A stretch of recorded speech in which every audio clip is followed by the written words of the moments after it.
Good morning, everyone.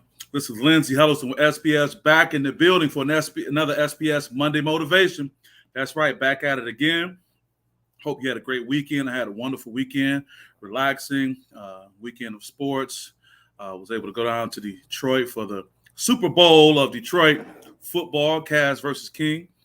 Shout out to both programs, story programs, their staff, the family, supporters.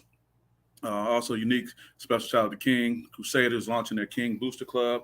Shout out to Phil Sherman, the president, and my guy Curtis Blackwell, vice president, getting some big support. It was just a great time. But here we are for another Monday Motivation. Hopefully, I have something that can help you set off your day, your week, your month, your year just right. And it is Know Your Guilt Triggers. Know Your Guilt Triggers. KYGT. KYGT. What does that mean? And who could this be? Of course, it's Michelle Mimi Watkins. Michelle, if we were back in school, you'll get a star on your forehead for great attendance. You're always here in the building. I appreciate you rocking with SPS going forward. Such appreciated. Such appreciated. Michelle, we're talking about knowing your guilt triggers. Where did this come from, Lindsay? Where did you get this one from? I always talk about my Monday motivations either pulled from the headlines or something I'm experiencing in my life. And I want to give a special shout out to Dr. Joseph Crumbly, educated at the University of Pennsylvania, not to be confused with Penn State. No disrespect to the Nittany Lions, but the University of Pennsylvania, has his PhD, works in therapy, works with kinship families to help them. And he is a beyond impressive individual with so much knowledge. I was able to watch him. He was a keynote for an event I attended through the organization Michigan's Children. I'm so proud to be a part of. And throughout his presentation, one thing he talked about was guilt triggers, and it caught my attention. It just stuck with me because we all know we are just one exit away from a guilt trip, right? One exit away from that feeling of guilt overwhelming us about something that's going on in our life, in our world. So looking into this, let's talk about guilt for a second. Guilt is aversive and like shame, embarrassment, or pride has been described as a self-conscious emotion involving reflection on oneself. See, it's very close to anxiety, and we'll talk about anxiety in a second. But this guilt is something else. And I had to recognize that because I do realize myself personally, I do have guilt triggers, and these things happen and take place. And I wonder, where they come from and what's going on with it. Also, people may feel guilty for a variety of reasons. Let's talk about some of those. We got a list right here. Feeling unworthy, being paralyzed by the past. Ooh, stuck in the past. Something has you stuck. Having unresolved issues. We understand that to be the case. Struggle to forgive yourself. Oh, we can be the hardest on ourselves. We can be the hardest on ourselves, and you're struggling to forgive yourself.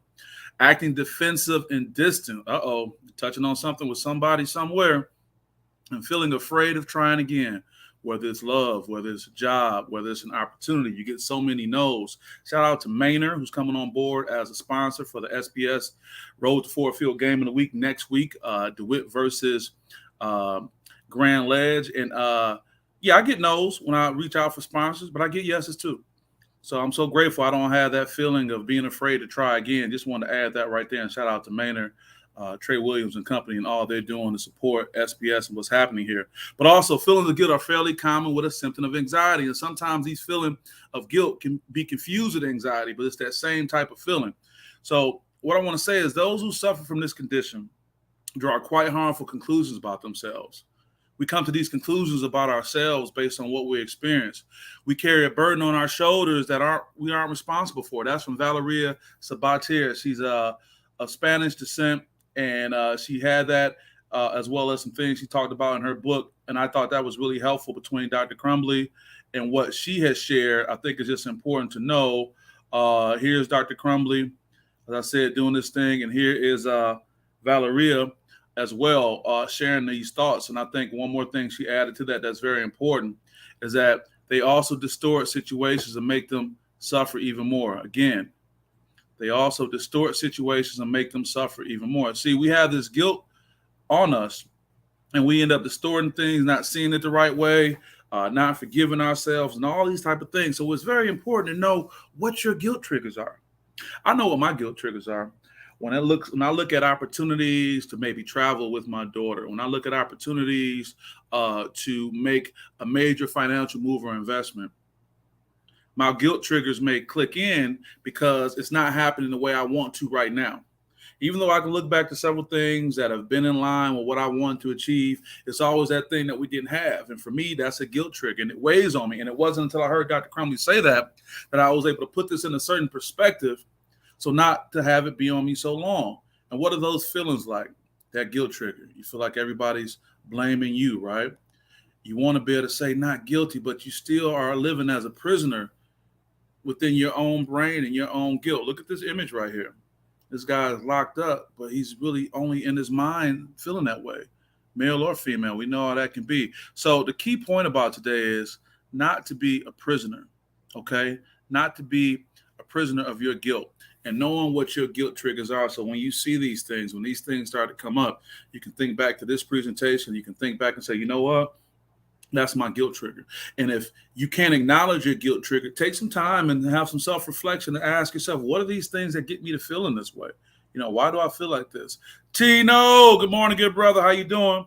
Miss you when you were in the mid-Michigan area, kicking what I got Vern over at Juice Nation. But we know we're going to see you soon because guess what? There's some basketball coming soon. And when there's some basketball, Tino's going to be around. Good to see you, brother. Always a pleasure. Just talking about these guilt triggers. I want us to be able to self-reflect and be able to recognize these things. So instead of the trigger taking place and they take you down this road to give you these feelings of inadequacy, you are able to recognize that's my trigger. I have to be mindful of that. That trigger may be a person. That trigger may be an experience. That trigger may happen when you take a certain route to go somewhere. The human brain is amazing how it stores information that's related to feelings, experiences, hell, even smells can do that. And I want us to be in control of our emotions. I want us to be aware of our emotions. I want us to be mindful of how we feel so we can get the best out of ourselves. That guilt trigger may have been appropriate for a time gone by.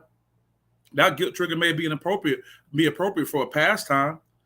But as you move and you grow, you got to sit back and self-reflect and not put yourself on that. Good morning, my brother. I think that's my brother, Kevin Marshall, right there, coming up Facebook. He was, good morning, brother, telling us, know what those guilt triggers are. And sometimes unknowingly, Kevin, we carry our guilt triggers as a badge of honor because we say to ourselves, and I know you as a competitor and pretty much everyone on my feed right now, because you want to do well, you want to go further, we allow the guilt to stay on us. But sometimes it weighs us unnecessarily. We can be our biggest critic. He says, yes, sir. But what can you do to recognize what the guilt trigger is so when it happens, you can process it appropriately instead of going down that long road? And again, what are some of those things that keep us there? The list of some of those things. We suffer from this condition and we draw these conclusions about ourselves. We carry this burden on our shoulders that, we feel we're responsible for something. And the feelings of what? Unworthiness, being paralyzed by the past. Sometimes it's not you. It's what someone says. I remember when you used to, and they want to lock you in the past. I talk about that all the time on this platform. Or what's the word? You're little. Okay, what they tell you about your little this, your little that. Mimi, what they tell you about your little track club, little this, little that. That little, L-I-L, negates anything that comes after that. Because I'm telling you guys right now, you can't call somebody something little and then turn around and try to add a compliment. It don't work like that. Watch your words. So with that being said, guys, all I want to do is share what was shared with me and how it had an impact on me. And I said, I got to share this with my folks. Got my brother Aaron Mays in the building. He said, great message. You needed this? Well, God bless it, right? That's what it's supposed to be. If I can have one person, whether they acknowledge it or not, my brother Aaron Mays, good brother, said he needed that. Yeah, man, that guilt trigger, man. Know what it is, baby. And we've been living in this space for so many years. What do you say? Yes, in 20 plus years, still going strong. That's right. And you still going strong. Look at that. Look at how that guilt trigger, Kev, could have stopped you 2 decades ago, but you right here. Michelle says, great message. I appreciate you, Michelle. I'm just going off, the feeling I had when I heard it. I said, ooh, your guilt trigger. And Dr. Crumley was talking about this within the framework of kinship families and how families can say things about how you do things. Sometimes the people closest to us can give us the biggest guilt trip because they know they were there. Unlike the person you just meet or the person you have this emotional distance with, that person was there and they can say that. And whether they have negative intentions or not, sometimes they can say these things. So know your guilt trigger. Once you know your guilt trigger, process it accordingly. I want you guys to be free and go for it and do it. My brother says, say it. All right, some hit right today. Some hit right. Well, I got these great people saying great things. I know we okay. With that, I want to thank you guys again. Had such a great weekend in my beloved city, Detroit. King versus Cash. Go out there and support the Crusader Booster Club. Had a great time sitting down. You go to YouTube, the SPS Edge. You can see the great interviews I had with Phil Sherman, president of the King Crusader Club, as well as Vice President Curtis Blackwell. Great opportunity to support that great program that represents for the city throughout the state and the country. Also want to give great thanks to Manor for their support of the upcoming SPS Game of the Week. A few more things. This Friday, you can watch me virtually.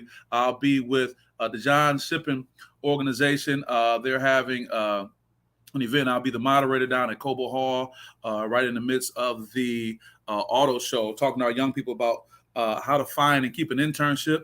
Got a great group of panelists from corporate America, from the professional sports world, representing the Lions, other professional entities. It's going to be great. A lot of great things going on. And I just want to thank you all for supporting SPS and what we have, what the future holds. Hey, be the best version of yourself and give yourself a break. Don't beat up on yourself so bad. We can be our own worst critic, and we can put our own albatross around our own neck and weigh ourselves down. So I won't keep you. I appreciate you. Oh, and check in Thursday. We're going to have Leland Stein III coming in, sharing with us his great experiences of being a great representative in the press, particularly for Black America. He's going to talk about his experiences with Bill Russell, Shaq and Kobe, and more. Looking forward to Brother Stein coming on board this week and sharing. You should definitely take advantage of it. There he is right here with the late, great Bill Russell. And again, thank you, Maynard, for all your support going forward. Certified public accountants and business and technology advisors. Can't go wrong with this group. With that being said, folks, we're going to keep it moving. Wish you guys all the best. Have a great day. Have a great week. Have a great month. Have a great year. Have a great life. Lindsay Ellis with SPS. Peace.